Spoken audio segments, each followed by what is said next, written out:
నమస్కారం. సుమన్ టీవీ ప్రేక్షకులకు స్వాగతం. ఈరోజు మనతో పాటు ఉన్నారు ప్రముఖ ఆధ్యాత్మికవేత్త డాక్టర్ అనంతలక్ష్మి అమ్మగారు. నమస్తే అమ్మా. నమస్తే తల్లి. అమ్మా, మనం ఏదైనా విశేషమైన పూజ చేసుకున్నప్పుడు, ముఖ్యంగా కలశ పూజ అది చేసుకున్నప్పుడు గౌరమ్మని, కలశాన్ని ప్రధానంగా పెడుతూ ఉంటాం. ఎంతో భక్తితో ఆరాధిస్తూ ఉంటాం. అయితే వీలవుతే ఆ రోజు ఆ కలశాన్ని కదిలిస్తాం, లేదంటే ఒక 2-3 డేస్ తర్వాత పూజ విధానాన్ని బట్టి కదా. మరి ఆ తర్వాత ఆ కలశం పైన మనం పెట్టిన ఆ కొబ్బరికాయని ఆ పసుపు ముద్దలో మనం గౌరమ్మలా చేసుకుంటాం, గణపతి అనుకుంటాం. మనం భావిస్తూ ఎంతో ప్రత్యేకమైన పూజను చేస్తూ ఉంటాం కదా. వాటిని ఏం చేయాలి అని చాలా మందికి ఇంకా చిత్ర విచిత్రమైన సందేహాలు. కొందరేమో అంటే మా ఇంట్లో గౌరమ్మని చేస్తే కనుక మింగేస్తాం. మా అత్తగారు నిల్చోబెట్టి దాన్ని, మేము ఇద్దరు తోటికోడలు ఎక్కడ ఉంటాం, దాన్ని వాటర్తో మింగేపిస్తుంది. స్నానం చేయకూడదు, మళ్ళీ అలా ఇలా బాత్రూంలో పడిపోతుంది, మనం పూజ చేసుకున్నాం కదా అని అంటారు. ఇంకొంతమంది కూరల్లో వేసుకోవడం, కొబ్బరికాయనైతే పచ్చళ్ళు చేసుకోవడం, అలాగా చూస్తూ ఉంటాం. అసలు ఏం చేయాలంటారు? ఈ కలసం మీద కొబ్బరికాయ పెట్టి ఎలా ఊరికే పెట్టి ఊరుకోం కదమ్మా, అమ్మా. దాని మీద ఒక జాకెట్ ముక్క అది పెడతాం, అవును. అంతే కదా. హా. దాన్నంతా పూజిస్తాం, అడుగున కలసంలో నీళ్లు పోస్తాం. ఈ అడుగున కలసంలో పోసిన నీళ్లు ఏం చేస్తున్నారమ్మా, తాగుతున్నారా? అదంటే తులసి మాతకి ఇచ్చేస్తాం నెక్స్ట్ డే. అదే అంటే తులసిలో పోయడం అన్నది అంటే ఎవరు తొక్కకుండా. ఎందుకు తులసిలోనే పోస్తాం? మిగిలిన వాటిల్లో అయితే ఎరువులు వేస్తాం, చెత్త వేస్తాం, తొక్కే అవకాశం ఉంది. తులసిని ఎవరు తొక్కరు గనక తొక్కని చోట పొయ్యాలి అనేటటువంటి ఒకనొక కారణంగా తులసి మొక్కలో పోస్తాం. అలా కాకపోతే ఏం చెయ్యాలి అంటే, ఎవరైనా అంతకన్నా మరో పద్ధతి లేదు. మరి ఈ నీరు ఎలా ఉందో పైన ఉన్న కొబ్బరికాయ కూడా అట్లాంటిదే కదా. అవును కదా. ఎవరికైనా ఉపయోగపడేటట్టే ఉండాలి. పచ్చడి చేశారనుకోండి, ఆ పచ్చడి కొంచెం మిగలొచ్చు, పక్కన పడేయచ్చు. అందుకని సాధారణంగా ఏం చెప్తారంటే, ఆ కొబ్బరికాయని బ్రాహ్మణుడికి ఇచ్చేసేవాళ్ళు కొంతమంది ఉన్నారు. ఓకే. కొబ్బరికాయను బ్రాహ్మణుడికి ఇచ్చేటప్పుడు ఊరికే ఇవ్వరు కదమ్మా, ఎలా ఇస్తారు? దాని మీద దక్షిణ పెట్టిస్తారు.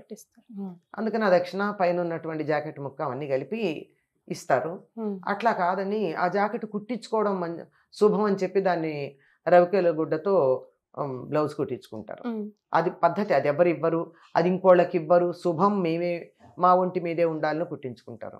ఈ కాయని మాత్రం ఏం చేస్తారంటే ఒక తీపి పదార్థం చేసి 10 మందికి పంచాలి.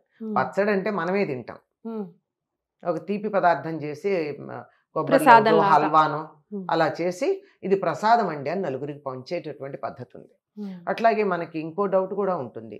ఏదైనా ఒక పని చేసినట్టయితే దానికి ముందుగా మనం బియ్యం, వెంకటేశ్వర స్వామి గణపతికి బియ్యాన్ని ముడుపు కడతాం కదా, పెళ్ళిళ్ళకి, ఒడుగులకి, వాటికి. దాన్ని ఏం చేస్తారు? 16 రోజులు అయిన తర్వాత ఆ బియ్యం తీసుకుని వాటిని విసిరి దాంతో ఉండ్రాళ్ళు చేసి వినాయకుడికే నైవేద్యం పెట్టి 10 మందికి పంచుతారు. ఓకే. అలా ముడుపు కట్టింది ఏదైనా 10 మందికి పంచేటట్టుగా ఉండాలి, అంతే. దేవుడు అంటే నాలో లేడని కాదు, నాలో ఆత్మారాముడు ఉన్నాడు, నా దేవుడు ఉన్నాడు.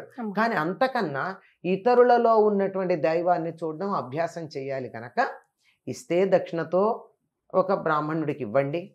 పైగా చెప్పాలి అది, లేకపోతే ఆయన మళ్ళీ దేవుడి దగ్గర కొట్టకుండా ఇవ్వండి. లేదంటే తీపి చేసుకుని 10 మందికి పంచి మీరు తినండి. ఒక్కళ్ళే తింటే ప్రయోజనం లేదు. ఇది ఒకటి. ఇక మిగిలింది పసుపు అన్నారు. మరి మింగారు, నేను మొదటిసారి వింటున్నా, మంచిదే, శుభం. అది కూడా అటు ఇటు వెళ్లకుండా లోపలికి వెళ్ళింది.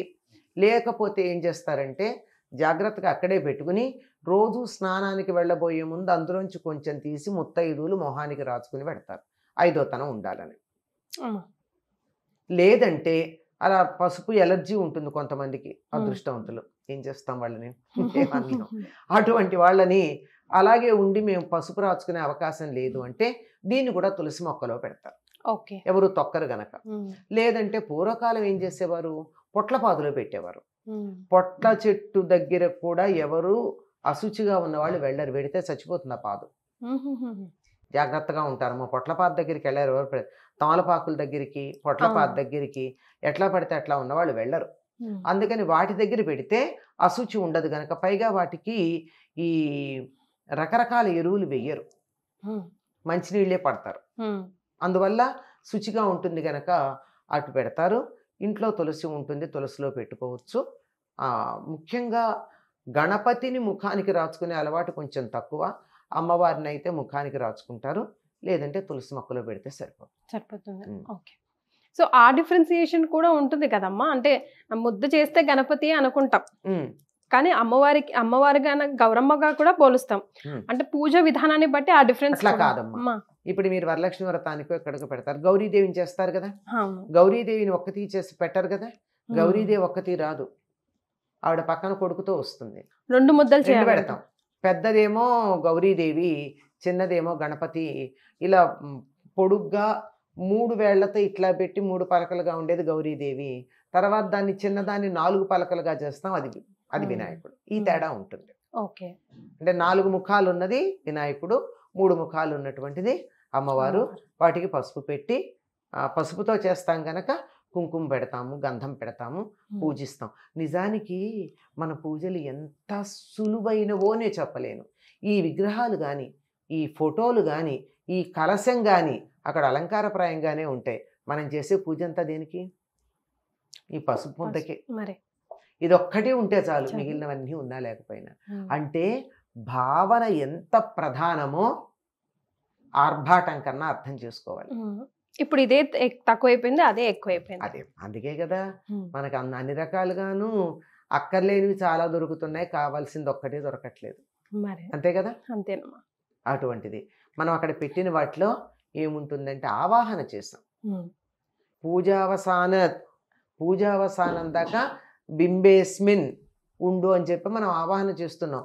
నేను చేసినటువంటి ఈ బింబంలో పూజ అంతా అయ్యేదాకా ఇందులో ఉండమని చెప్పి మనం ప్రాణప్రతిష్ఠ చేస్తున్నాం. అంచేత ఆ దైవం యొక్క శక్తిని తనలో నింపుకున్నటువంటిది ఆ పసుపు ముద్ద. అందువల్ల అది చాలా పవిత్రమైనది. దాన్ని ఎటు పడితే అటు పడేయకూడదు. చాలా గౌరవంగా, మర్యాదగా దైవం అన్నట్టే దాన్ని భావించి చేయాలి. చాలా సంతోషం అమ్మ, చాలా చక్కగా వివరించారు. ధన్యవాదాలు.